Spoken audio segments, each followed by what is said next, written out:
This podcast is sponsored by nobody.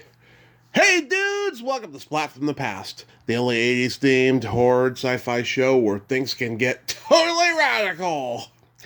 Now today is the first day of summer and I am a happy guy because I will be talking to Austin Pendleton. Yes, the legendary Austin Pendleton, one of the great character actors and one of my favorite character actors of all time, an award-winning stage, film, and television actor.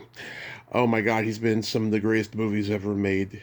Catch 22, What's Up Doc, The Front Page, The Muppet Movie, Short Circuit, My Cousin Vinny, Amistad, A Beautiful Mind, and even some really great underrated obscure films like Simon, First Family, The Great Smoky Roadblock. And it's going to be great to talk to him today. I've been wanting to do this interview for the past 8 years, but I had no way of getting in touch until recently. And thank you to Albert and Cynia for highly recommending me. I appreciate it, Albert. And I'm just so excited to be talking to him today. It's going to be a dream come true.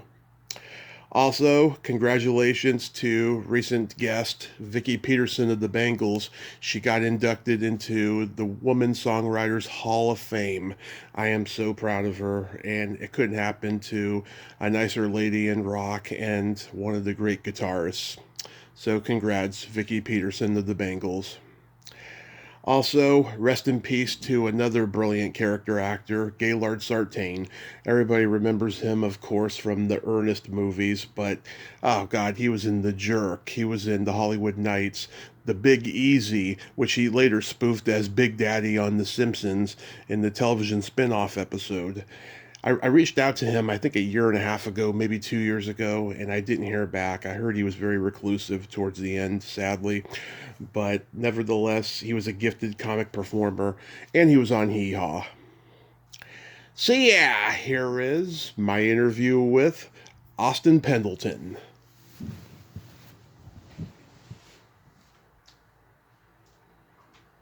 So, going back in time, your mother Frances was an actress. She instill a love in acting of acting in you? Yeah, she did. She did. Let's see how to put this. So after World War II, Yeah. the people in Warren, Ohio, where I was born, Yeah. decided to form a community theater. We were in Trumbull County, so they came to my mother, and it was called Trumbull New Theater, and of course the initials are TNT. Mm-hmm. And so after dinner, my younger brother and I would set up the furniture and be sent up to bed. And then we would sneak down and hide behind the furniture and watch. And week by week, I became obsessed with acting, just from hiding behind the furniture. Wow. Yeah, so did you start doing school plays and community theater and all of that? Yeah. When I was in the 8th grade, I did a comic variation on I'm playing the brother of George Washington, in which my big line was, "I cannot tell a lie, George did it." Yeah. Now, you grew up with a stutter. Did you get bullied a lot because of it? Actually, people were pretty understanding. Uh-huh. Oh, that's good. At least you didn't have to get beaten up every day. Yeah. So after high school, you attended Yale. I've interviewed 3 of your classmates, Phil Proctor, Victor Miller, and Bill Whedon. Wow. Yeah. Yeah. Yeah, you must have been laughing every day with those guys. I mean, they're funny guys. Yeah, right. Wonderful. Yeah. Yeah. In 1962, you made your Broadway debut in Oh Dad, Poor Dad, Mom's Hung You in the Closet, and I'm Feeling Sad. Yeah, that was all Broadway. Yeah. Yeah, which was directed by Jerome Robbins. Did he become a friend and a mentor to you? Yeah, yeah. And an interesting thing, of course, I was troubled with the stutter. And as luck would have it, the part in Old Dad, Poor Dad had a stutter. Mm-hmm. But I decided to audition for it fluently. And Jerry always intelligently held his auditions in the theater, and there was a play playing that night. My play was at 3 o'clock. At 6 o'clock, a wonderful man by the name of Bill Daniels, you know, Mm-hmm. it was in 76, you know. He was Jerry's assistant. He came out and he said, what are you doing? I said, I was at 3 o'clock. It was 6 o'clock. I said, I was at 3 o'clock. He said, oh, my God. Well, Jerry is just putting on his coat. And so I decided I wouldn't actually stutter, because there's a pattern in the writing where the guy keeps saying the same things over and over again. So I decided to read it fluently. So scene 2 is the first big scene between the boy and the girl. The boy's very shy, he has a stutter, and the mother was being played by the great Jo Van Fleet. Yeah. And was to be played by Jo Van Fleet. And so I decided to read it fluently. So Jerry comes up on the stage afterwards and said, "Do you stutter?" And I wondered how he knew that. And I went on kind of a rigmarole. I said, "Yes, in most parts I don't, et cetera, et cetera, et cetera." And I'm thinking, how did he know this? And then, Jerry was famous for auditioning people again and again and again. Mm-hmm. And then, so he kept calling me back. And he always would comment on the stutter. He said, "The stutter's almost gone, almost gone." Finally, I got in Odette, and then I got in Fiddler on the Roof, Right. also directed by Jerry.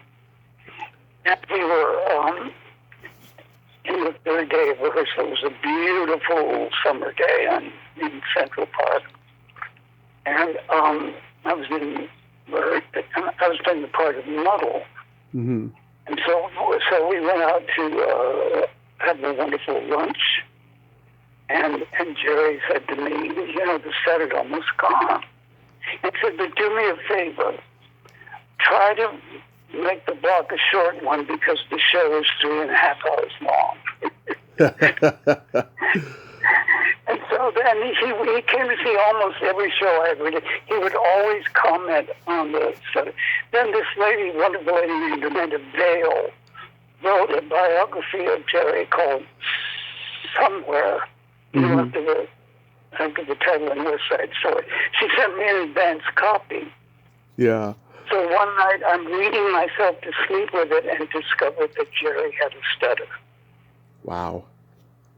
Yeah. Wow. That no wonder he liked you. Yeah. So I tell this to my class all the time. Mm-hmm. I mean, it comes under the heading of you never know. So you attended HB Studios. Were you classmates with anybody that we would know? Probably, I studied with Uta Hagen. Mm-hmm. I'm certain that I had those things, but right now I can't think of any. Well, I'll tell you, a couple of years ago, I talked to Elaine Partnow. Do you remember her? Yeah. Yeah. And she played one of your party guests in What's Up, Doc, and she remembered you at HB Studios. Yeah, very sweet lady. Yeah, she's wonderful. Yeah, she writes novels now. Oh, she does. Oh yeah. Send her my best. I sure will. Oh yeah, she'll know about this interview. So you make your film debut in Otto Preminger's Skidoo. Preminger, of course, is known for having a temper. Did you see that at all? Well, here's the thing. My mother, as a director, was known for her temper. Yeah. So Otto and Jerry were inadequate by comparison. Yeah. She would, I mean, every year I would go out and I would see shows in the community theater. There would be a party afterwards, and one by one the actors would come up to me and say, "Austin, we hope you understand, but your mother's just very, very difficult, and we feel that we got to work with her again." Then the same conversation would happen year after year. Mm-hmm. And so this is what prepared me for Jerry Robbins and Out of Furniture. She had a ferocious temper as a director. I once directed her as an actress in The Glass Menagerie.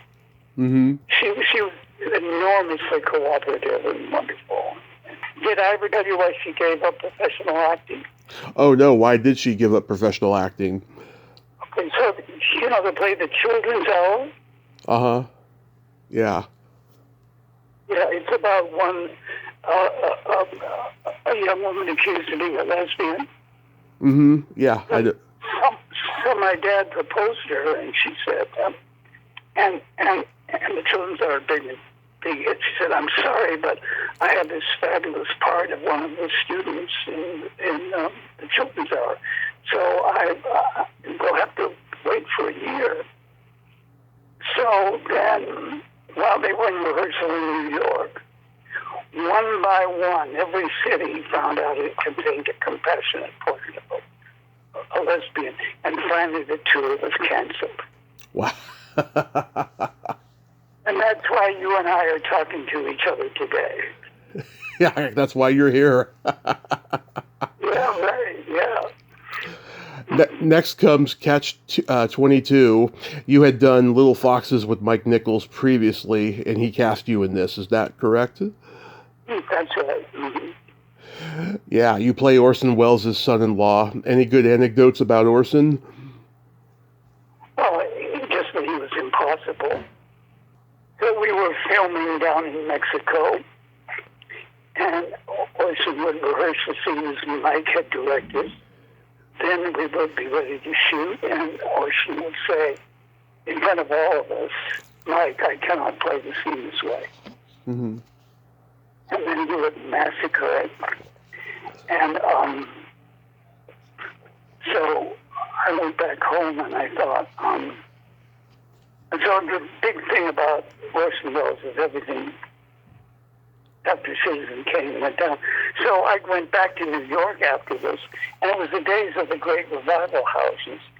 So I saw all those posters and kind of movies. I saw The Magnificent Ambitions and A Touch of Evil, Mm-hmm. Shakespeare, Falstaff and Othello and all that. And I realized that Orson was in fact a brilliantly gifted actor, a brilliantly gifted director. Right. And but because all those films didn't get the attention of Citizen Kane, Right. He'd been written off. So a woman named Judith Aubergenois, Mm-hmm. wife of Rene Aubergenois, she about 30 years after we did our great season in which Rene had triumphs, and justifiably so, she said to me, I was in Los Angeles, and she called me over to their house, and of course, they had a big house because of the television series that Rene had, that thing where he played the butler, So she called me over for breakfast, and she said to me, "Austin, in 1960, Orson Welles directed Laurence Olivier in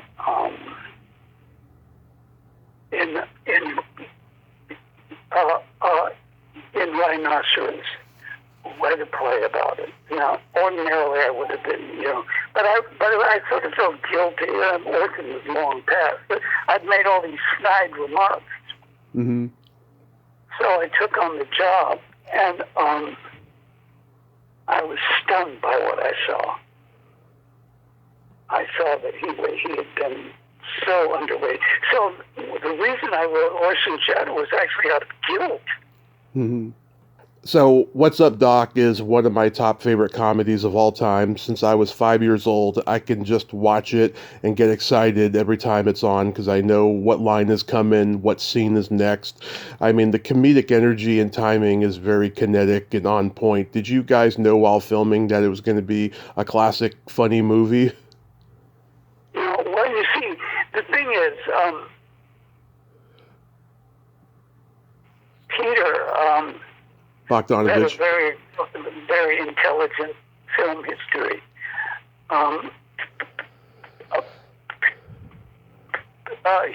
Peter was kind of, I mean, he wouldn't mind me saying, copying after Howard Hawks. Mm-hmm. And like Howard Hawks, he would do everything. He wouldn't do everything in a master. He wouldn't do close-ups or anything. So the scene in the restaurant, Yeah. we did that 24 times. Yeah. And I went back to the hotel, and it's the only time I turned the key in the door, and I crawled to the bed and fell into a sleep for 12 hours. And the moral of the story is that comedy is hard. Yeah. Yes. Dying is easy, right? Comedy is hard. Yeah. Yeah, right. Yeah, right. Yeah, I love that scene where you guys are all under the table at the party. I talked to John. I talked to John Biner a few years ago. Very funny guy, and I just love that moment when Barbra Streisand makes you feel her heart, and you say, "You should feel it, gentlemen," and they all attempt to get up and come over. Yeah, right. Yeah, right. Yeah, she's wonderful to work with. Yeah. I appeared twice in her memoir. Oh, really? Yeah, but the back, and then there's The Mirror Has Two Faces. Yeah, I haven't read the memoir, but that's awesome that you got to be in it. You did another movie with Ryan O'Neal called The Thief Who Came to Dinner, and I'm curious, did you two become friends? Yeah, we were friendly. The thing I thought that Ryan soared in was Barry Lyndon. Yeah. Yeah, he's great in that movie. That's Stanley Kubrick. That's a very underrated movie for both of them, actually. My favorite scene in What's Up, Doc is the courtroom scene with Liam Dunn playing the judge. He was fantastic. How long did you guys film that scene? We got it in one take. Really? One take for that whole scene? Mm-hmm. Because Liam was just right on the money. Yeah. Yeah, he's just hilariously funny, just the way he sells that scene. Tell me about working with Kenneth Mars. I thought he was a genius. Well, I thought he walked away with What's Up, Doc. Yeah. He had patterned, well, okay, first of all, you remember the critic, John Simon? Oh, yes. Actually, John Simon and I were friends, and I hadn't realized that. And after What's Up, Dog, John was abruptly not courteous to me. Oh, sorry. And so 25 years pass, I take over the theater called Circle Rep. And when the new artistic director comes, there's biggest thing is interviews. And so the press agent was the great producer Jeffrey Richards, Mm-hmm. who's still my friend. And so Jeffrey said to me, Austin, there's a custom that when the new artistic director happens,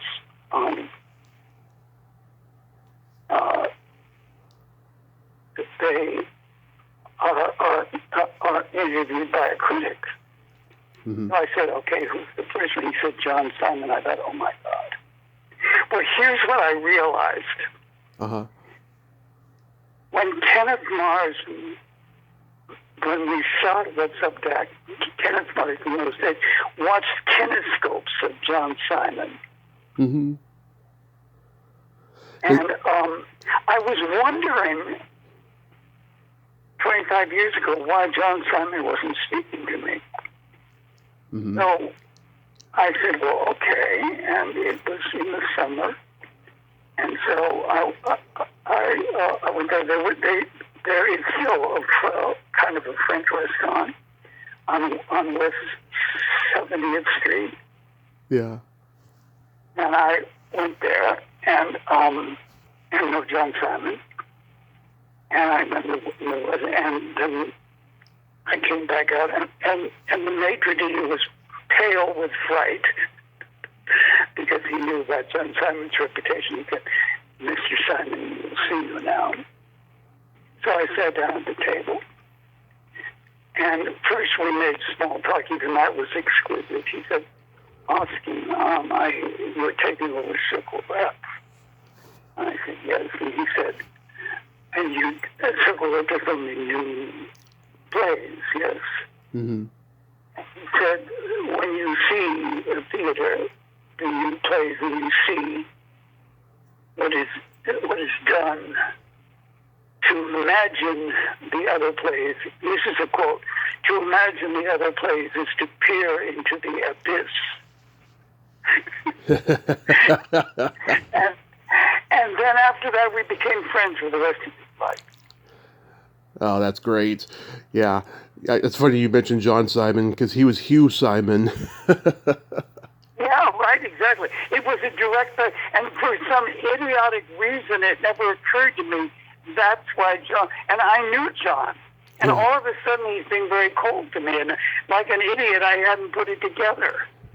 Right. Madeline Kahn, you worked with her several times. Were you two close? Oh, she's marvelous. Yeah, she's marvelous. She was also, we had the first reading of What's Up, Doc on a hot Sunday morning on the Warner Brothers lot. And so they phoned me in the day before. And there's a coffee shop in Burbank, like around the corner. So I'm in that coffee shop, and in comes Madeline Kahn, who is terrified. Yeah. And she, how can I, now, she was terrified of Barbra Streisand and all that. So what happened was that Barbra Streisand actually took over Madeline and made her secure. Wow. Yeah, I saw, at the time I became, and Madeline had one scene on a phone conversation. First take was, of course, Madeline was extraordinary. The first take was okay. The second one was fantastic. I went up to her and I said, what's the difference? She said, Barbara told me what to do. Yeah, and then they became friends? Yeah. Wow. Yeah, because they play adversaries very well in the movie. Oh, yeah, wonderful. Barbara is underrated as a friendly person. She's extraordinarily friendly and supportive. I heard she can be, yes. Yeah. In 1974, you were in the remake of The Front Page. I think I heard you say in a previous interview that Billy Wilder survived like a fire during production or something. Yeah. Exquisite paintings in his office. And Carol Burnett said to me, by the way, she was heaven to work with. She said to me, "We gotta go over to Bill because all his valuable paintings have been destroyed in the fire." So we went over to Billy, whom I adore, and Billy very simply said, "Yeah, that's sad. That's a bunch of paintings when you've lost your whole family in the Holocaust." Yeah, that's so awful. How was working with Lemon and Mathau? Oh, fantastic.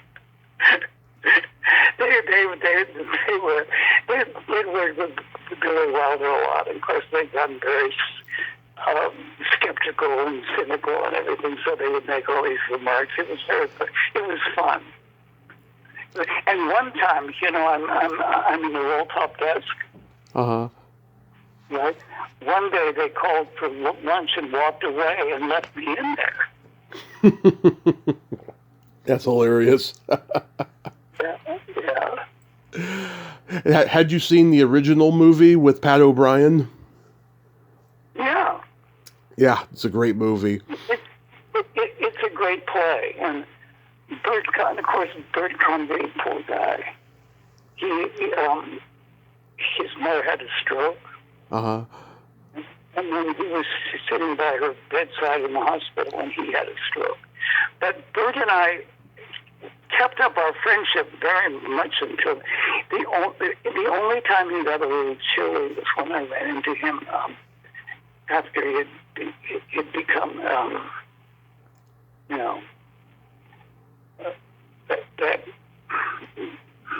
that thing he did. When he was hosting game shows? Yeah. After he became interested in game shows, we ran into each other, and he was so humiliated that he couldn't even speak to me. Wow. Do you think Bert Convey was a good actor? Oh, God, he's marvelous. He gave the definitive performance of Hildy on the front page. Yeah. I think he was very underrated. I think people saw him as a handsome guy who hosted game shows, but no, he had some acting chops, I think. What was it like working with Henry Fonda in The Great Smoky Roadblock? So,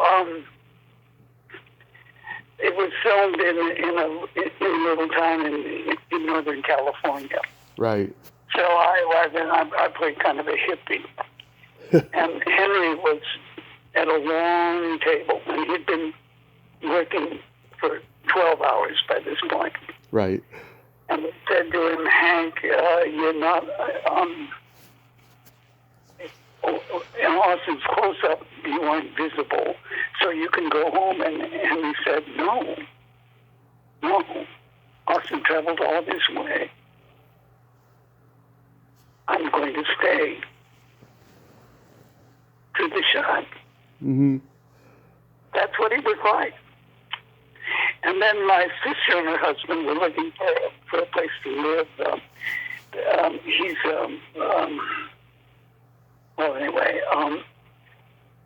And so they visited the set, and Henry took elaborate designs to try to figure out where they should live. Right. Yeah. Yeah, that's a very underrated movie. A lot of great people are in it. Robert Englund, Susan Sarandon, Eileen Brennan, Muse Small, who I've talked to. Yeah, a lot of great people. And then I'm sitting on the back of a truck and I'm smoking pot. Yeah, you and Biner. That was real pot. I can imagine. Yeah, right. Everybody smoked real pot on camera in those days. Everybody. Yeah, right. You know, I think the Muppet Movie is the best Muppet movie, and I think it's one of Jim's finest achievements. I've heard you say that it was not a happy set. Well, it was just frustrating. Yeah, like him and Jim Frawley didn't get along, and that's the only time he had a non-Muppet person direct one of those movies. Yeah. I love the scene in the Muppet Movie where Animal becomes enormous and scares all of you off. How was that executed? I don't know, but an interesting thing happened. Now, the director was a guy named Jim Frawley. Yeah. And so far he had done some very promising smaller films. I forget the names of them, but they were very... And now he was directing the Muppet Movie. He was incredibly hostile. Yeah.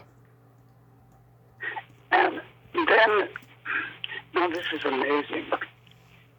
He had directed Charlie Durning to overplay, and then so I of course was in all the scenes with Charlie, was a good friend of mine ever since we first worked together. And where was I with this? Oh, so Jim Foley was impossible on the set, but then we came to looping. Now we had to loop every single line that both Charlie and I had. Mm-hmm. And I thought, oh, this, if he was impossible before, I can't imagine this. He was wonderfully patient and careful. It was an amazing transformation. And looping, I'm sure you know what that is. Looping is so difficult. Yeah. It took 12 hours. And all through this time, Jim Foley was so patient. And then, I forget what took him. Yeah. But the terrible thing is that I think it really damaged his career because he was really brilliant. Oh, yes. I totally agree. He was like an actor studio guy, too. He was an actor when he started. Yeah, yeah. Do you still have that green hat that you wore in the movie? No, I do not. Yeah, I remember that hat so well because not only is it memorable, but there's a scene, every time I see it, it kills me, where it looks like Kermit's going to be crushed by a bulldozer and like shrapnel from the bicycle ricochets off your hat. That is so hilarious. It's a wonderful movie. It is. It is. It's a sweet movie, and it has kind of a hippie vibe to it, like a post-hippie vibe, and it's just so. Yeah, right. It's just so communal, and all the cameos are hilarious. Like Mel Brooks, played that German scientist. Did you get to talk to him? Yeah, my God. Yes, right. Yeah. Did you get to spend time with Mel Brooks on that set? Well, no, but here I'll tell you the story.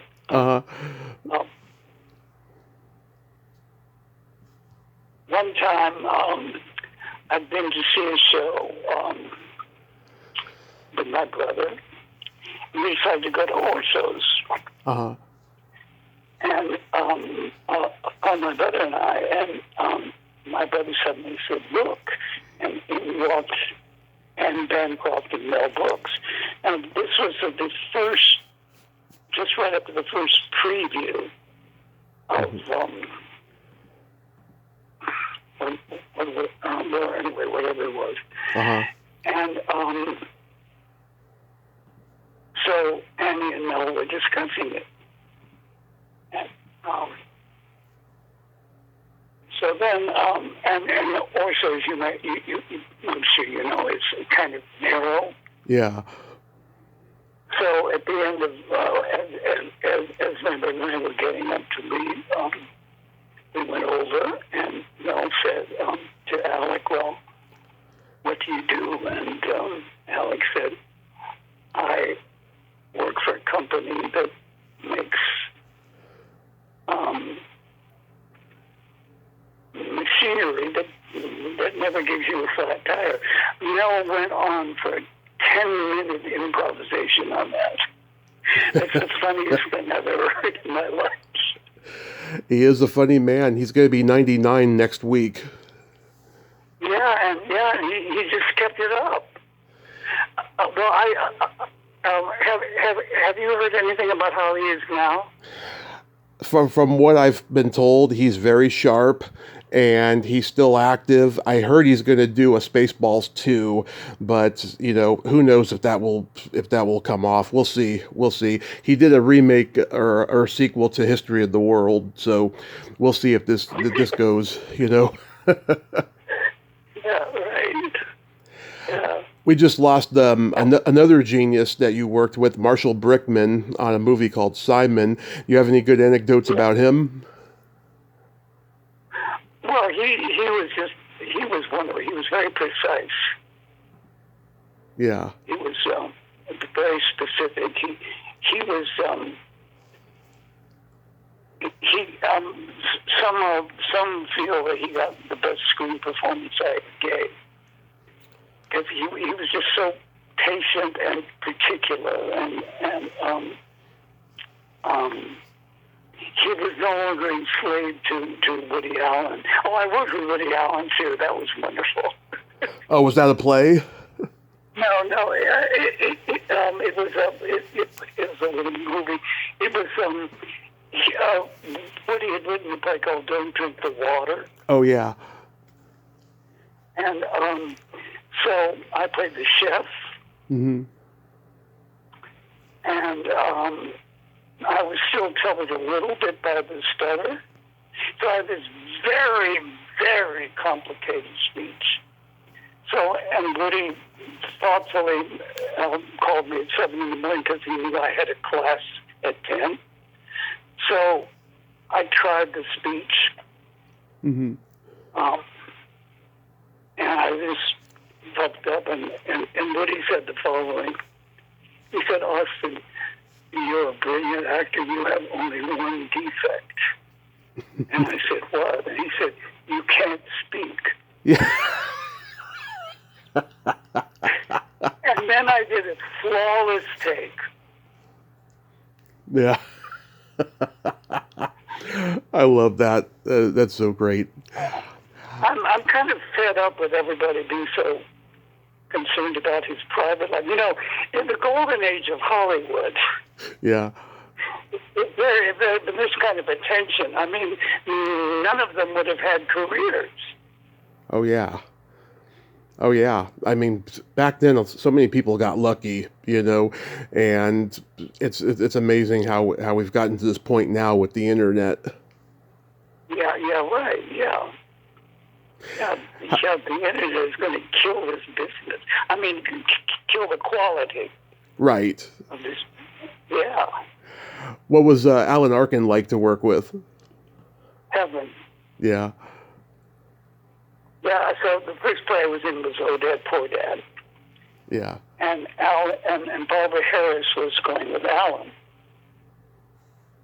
And it was a little theater called the East Side Playhouse over on 7th, between 2nd and 1st, actually not too far from where I'm speaking now. So I was having trouble with the stutter because I'm playing the stuttering part.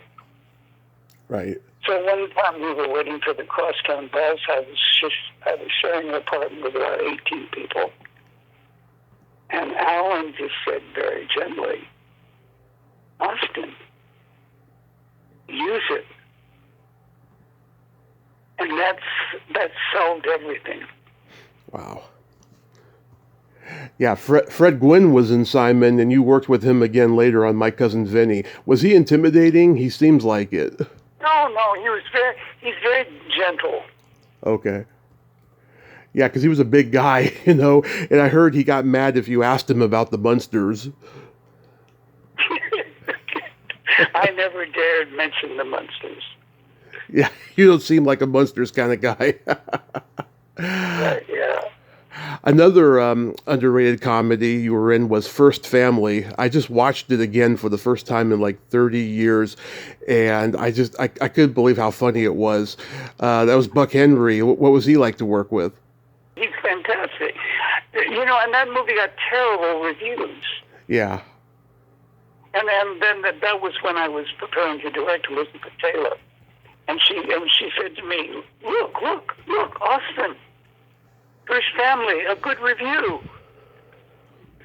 Because most of the reviews for some reason were terrible. Yeah, I just love that part when you go into the Oval Office and Bob Newhart is dressed like George Washington and he's got that priceless smile on his face. Right. Bob Newhart was another genius. What was he like? Oh, he was just exactly what you would think he would be. Yeah. He was exactly like you saw him on screen. Yeah, he was, yeah. How about Gilda Radner? Oh, she was marvelous. God, it's tragic loss. She was wonderful. One of the great showbiz tragedies. I mean, she was loved by everybody. Yeah. And she's so great in this movie. I did a couple of things with her. Yeah, she was wonderful. A very talented lady. Do you remember guest starring on Tales from the Crypt? Oh, yes. Yes, I do, yes. It was exactly what you would think it would be like. Yeah, Hank Azaria and Travis Tritt. You guys are like trying to find a dead body or something. Yeah, right. Yeah, that was a pretty good episode. I talked to Joanna Gleason recently, and we talked about that episode you two did of Tracy Takes On. Oh, yeah. She's still around, right? Oh yeah, she's acting all the time, and she just made a movie. She directed her first movie, and yeah, she's great. I know you play Stephen Hawking in that episode. Did you have to pre-record your voice beforehand? I can't remember. Stephen Hawking, of course, was incredibly intimidating. Oh, did you meet him? But I do remember. Yeah, he was very kind man. Mm-hmm. But you got to meet him. Yeah, just a little bit. He's like a lot of people I've met in the business, but he's not the way he's described to be. Just like Barbara Streisand. Uh-huh. Nobody ever describes Barbara Streisand as generous, but that's exactly what she is. So like he doesn't suffer fools gladly, you say? Yeah, but very gently.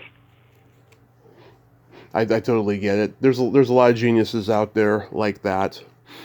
Yeah. I saw you recently on Dying for Sex. Was that fun to do? Yeah, that was a whole lot of fun. I just watched it. I have this wonderful new friend called Will, and he showed it to me last night. Yeah, I thoroughly enjoyed the series, even though it got really sad in like the last 3 episodes. It was so good to see you on there in that last episode as the priest at the funeral. Yeah, it got sad. How so?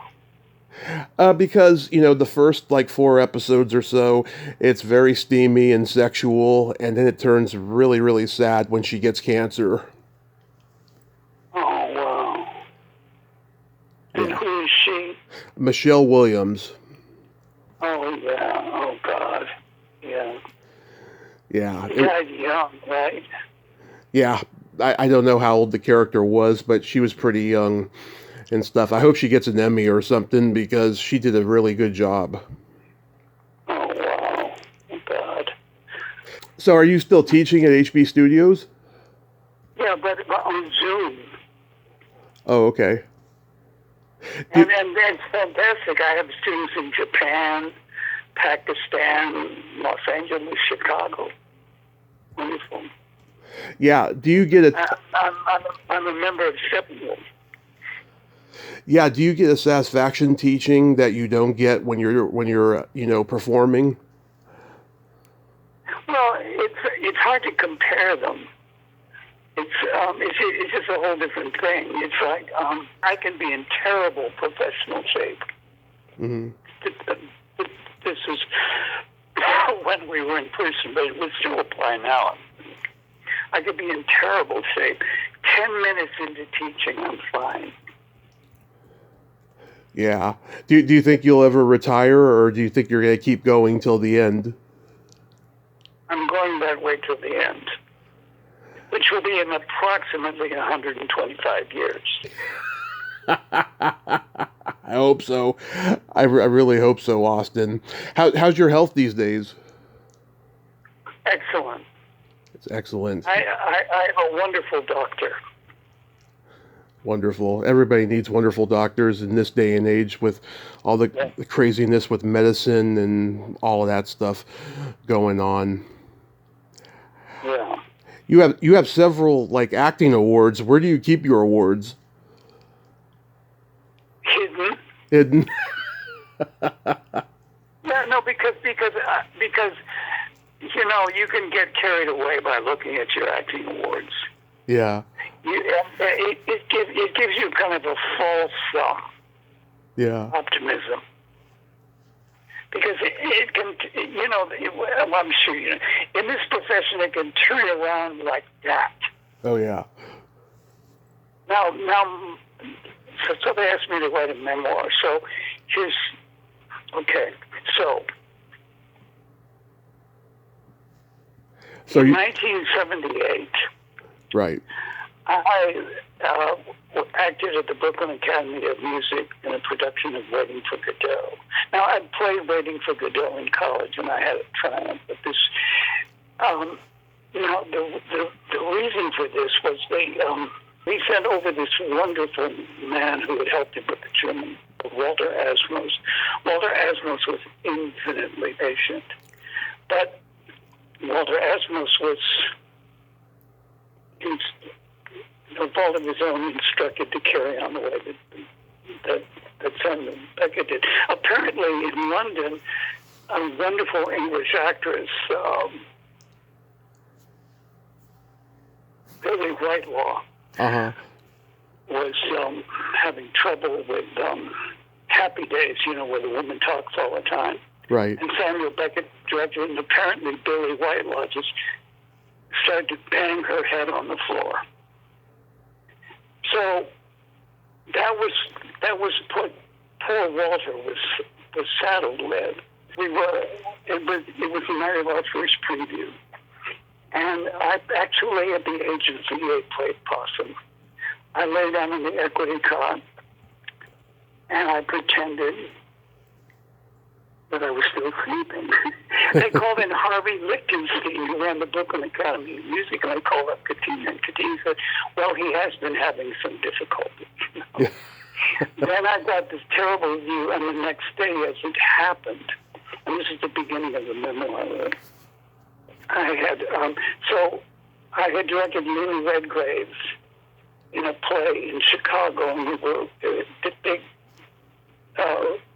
was very successful in Chicago, and we were talking about moving it to Circle and Square.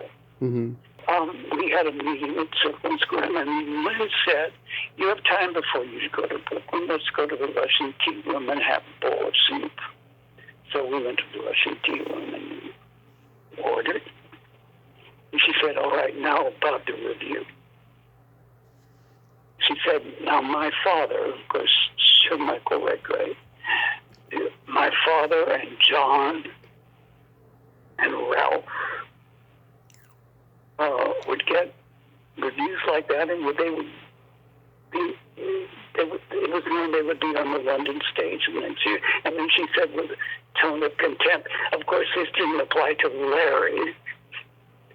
And she said, what you got to do, Austin, is for 7 years. She was right down to the years. It'll be 7 years before you get a professionally significant job.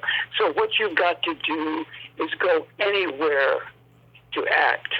Like, particularly, that's when I discovered the showcase code. That's when I did all those Shakespearean plays.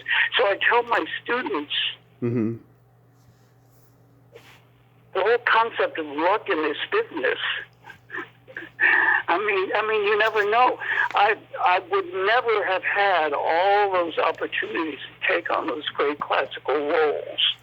Right. If I had gotten a good review.